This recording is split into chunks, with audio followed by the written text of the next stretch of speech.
So it is Thursday, May 25th. No, it is Wednesday, May 25th, Megan, 2021.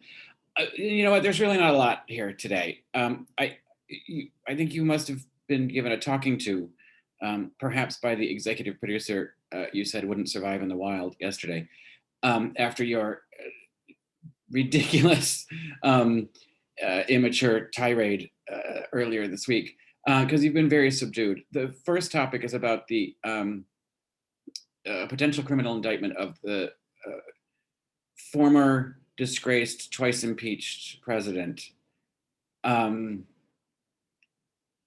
that in New York State there's been a grand jury called to hear evidence about whether or not there should be an indictment. And rather than admit that the leader of your party is going to go to jail, you'll believe it when you see it, even though you've admitted over and over again in other situations that you don't know the law or understand the law, which is a dumb thing to say as someone who wants to come across as a policy wonk.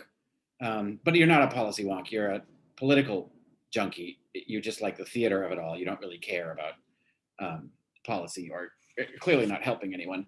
But so you don't think Trump's going to jail, but every indication says he's definitely getting indicted. I don't think that with Tish James involved, I don't think they're going to go after him unless they know they can get him. Which I'm guessing they know that they can. He's not the brightest criminal in the world, and his kids are even stupider. Stupider? Anyway.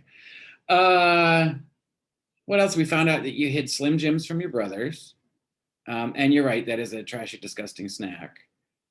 And the World Health Organization investigating the origin of the coronavirus.